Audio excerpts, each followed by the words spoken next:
Hi, my name's Keith and I'm known as the Florida Stoneman, and today I'm going to be taking all your problems away from you. How am I going to do that? By directing you directly to the Lord and having Jesus do that, because I'm just a helper. We have some special angels joining in this video, such as, I'm not going to say some other names because some of them are names that have been given to me that I can't say ever, but we have some special angels that Jesus has sent helping me with this video. So, very special angels. Now, and yes, Mother Mary is a part of this video as well. So this video is so important. So I'm going to have you guys I'd like you guys to grab a pen, a notepad, a paper, and write down one of your biggest problems right now. Just think of it. You don't have to think. One of the things that's stressing you out the most, and just be honest. A lot of humans are not honest, and that's why humans do not really get certain things accomplished, is because they're not fully honest about it. So it could be a physical pain, an emotional pain, something, or someone stressing you out, just anything. Don't be prideful, because before before destruction comes pride. So you can hurt yourself, you can destroy yourself by simply by having your pride up and not letting something go to Jesus. So write down first one of your biggest problems. Very easy. Get a pen and notepad. You can pause the video and come back to it. Good. Now write down two other problems that you have that you would like taken care of, that you think are serious or not so serious, or like you don't even want to think about it because it's not a thing. Make it 7. Now write down other problems that are just small that you can take care of, or that are kind of bothering you. You can pause the video multiple times to do this. I'd like you to all write it down. And I'd like you to write at the top of the paper 1 Peter 5:7, and then Psalm 55:22. Cast your burdens unto the Lord. What's a burden? It could be a pain. It could be anything I just described. Those burdens are what you just wrote down. And I'd like you to look at the list over again, and look at the list to see which one, because that piece of paper is probably heavy. Spiritual has physical weight, and spiritual weight has physical weight, and spiritual weight has physical weight. There we go. So it probably doesn't feel good to even look at the paper. It's like, you wish that paper wasn't even there. So that's okay, because you're about to elevate. You're about to elevate. So, you know what? Jesus allowed me to do something extra in this video, which I've never taught, and I probably never ever will teach again. But basically, right at the top above or around the paper, saying, I surrender and I give all these problems to Jesus. I no longer worry. I no longer stress. This belongs to Jesus. You can write the whole thing. You can just write, I surrender and give these to Jesus. And you'll circle each one of them. And you can put a cross next to it. You can draw like a mini stick figure of Jesus, etc. Or an arrow. Just something that's personal to you that sends it to Jesus. So here's the thing. A lot of humans will be like, or a lot of people, we will be like, basically, oh, I don't want to do that because Jesus does so much for me. But you hurt Jesus by going through stuff, because you cannot go through stuff by yourself. And basically, you can't hurt God like that, because you're only going to hurt him if you don't help him yourself, by helping yourself, by surrendering these to him. What did I just say?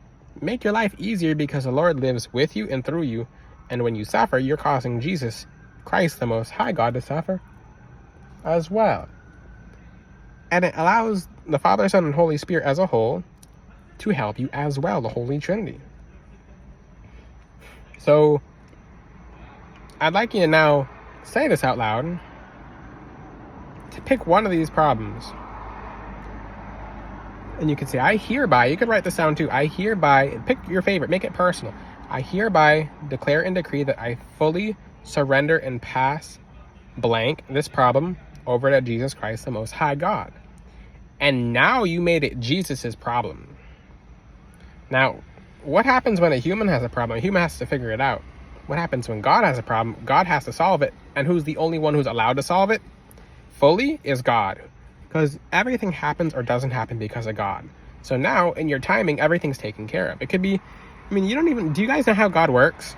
You can have one financial issue and him take care of it all at once. Some of the most ridiculous, miraculous, the way that God is able to provide financial abundance is very shocking. I'm not going to say disturbing. It's very shocking. It's like, what the? Like, for example, you can have no way for income to come to you, and then you get a ring on your phone, and your college just said you're on a list for all this money that was supposed to, for a class that was not supposed to be had, and they give you all the money back. For example, they say, oh, this class was banned or it got permitted. What's it called? I forget the actual name for it, but they can say this class was not allowed at our university, or they can say some weird stuff. It's always colleges. For some reason, it's always colleges. They're like, oh, or like when you get a grant or a loan, they'll be like, you actually got more, but we held it and we didn't mean to, and they're being held accountable, something, and they'll send you like $30,000 just, or $50,000, and be like, what the? I'm like, are you kidding? Are you actually joking? And then, don't look up gift horse in the mouth. It's dependent on your faith. So the more faith you have in this exercise, the more that comes to you. So it's based on your faith. So you're not supposed to know the end of that. It's supposed to be a surprise. God likes to surprise us. So I'd like for you to look at another thing. For example, if you feel alone or lonely, because I always talk about love, financial abundance, protection, because those are the 3 main points. So if you feel lonely, say to Jesus, or just write it down. Say, I surrender my love life to you. I'm letting you take care of it fully and completely, and I'm letting you find the right one.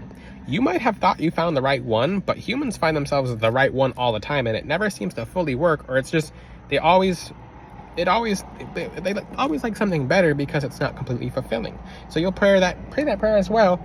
I cast my burdens onto the Lord, and Jesus automatically starts finding you your soulmate once you surrender your love life to him, because every human on this planet, at least in this country, they'll be like, or on the planet mostly, like, I wonder who I'm supposed to meet. So they'll meet a bunch of people, and a bunch of people will not be right for them. Or some people are doing it correctly. You're supposed to hold out for the right one. And that's what you're supposed to do, is you're supposed to hold out, because you're supposed to let God pick. Because imagine if you're in a relationship for 20 years, and that person was not the right one. The right one was supposed to be with you 10 years ago, but you blocked yourself by having someone occupy that space. That's why you let God choose. Now, when it comes to protection, if you're worried about someone, for example, just take that person and put them at God. What do I mean, put them at God? If that person's a burden, what if it's a neighbor? Visualize, just in your head, when you meditate, just visualize that person now talking to Jesus instead of talking to you. Go into your mind's eye and just visualize. Because visualization is powerful. So you'll be like, okay, now this person, their problem is with Jesus and not with me. And the Bible does talk about how you treat another person. Jesus says this, how you treat your neighbor is how you're treating me. So I'd like you you can pause the video and come back to it and do this with a couple of examples that you wrote down. And you probably feel less heavy. You probably feel this is not a mask. This is, and I'm joking, guys, it's not a mask. But this part of your face, it's like a flappy part. It's like a skin part of your face, see? It feels lighter when you do it. And the top, these are chakras. These are little mini chakras. These are like pressure points. So it looks like a mask. So it's like a mask of burden. You can wear your burdens. That's why when people are sad, you can see it on their face. It's like you put on a physical mask. So when someone's happy, you can see it on their face. It's like a mask. So these burdens are on your face. They start off on your face because your face has your third eye in your crown. It's crazy. It is crazy to think this. That's why when someone's evil, you can see it on their face. So you taking this off of you, you put it onto the face of God, and God he will take it. It's face to face to God now. You put your face to God's face, and you handed it to Jesus, the Most High God. Now, all of you will be feeling lighter. And anytime you have a burden pop up, pray the prayer, I send my burdens unto the Lord. And you say to Jesus, and don't do it harshly. Do it with some force. But like, it's yours. It is yours. But like, get it out of your heart. Like, it's yours. Don't be like, okay, it's yours. No, you're not worrying about it like that. So say, it's yours. It is yours. Like, you know how people jumping up and down with the Holy Spirit. So it'll be like, this is fully yours. Take it. Just take it off. Here, yours. I trust in you. So it's like a football. You throw the football and God catches it. You do a little whimsy, little tiny throw with the football and it falls to the ground. Don't be surprised. So like I said, God will take care of it for you. Do the full throw. Throw it. Do you have any questions? Ask them in the comment section. Guys, practice this for at least 15 minutes every day, or if it's shorter, you can make it 5 minutes every day depending on how long you take. You'll have no problems. You'll live a life with no issues or problems. That's how God intended you to live in abundance, but humans be like, oh, I can do this myself. You don't have to have any problems. Oh, but that's not life. It's because people don't know they can give all their problems to Jesus, and he'll literally just take everything. He'll take it all off of you, and you make Jesus, and you can't make God do anything, but you make it his problem when you give it up as yours, because it belongs to you. It's a belonging. That problem is your belonging, but now it's Jesus. It's God's belonging. Jesus is God. John 10:30. He is the Most High God. Now that belonging is in God's possession. What do you think God's gonna do with his own belongings? If you have any questions, ask them in the comment section. Until then, I'll see you guys next time. God bless all of you. Ciao. Make sure you practice this. Don't just watch this once and never do it again.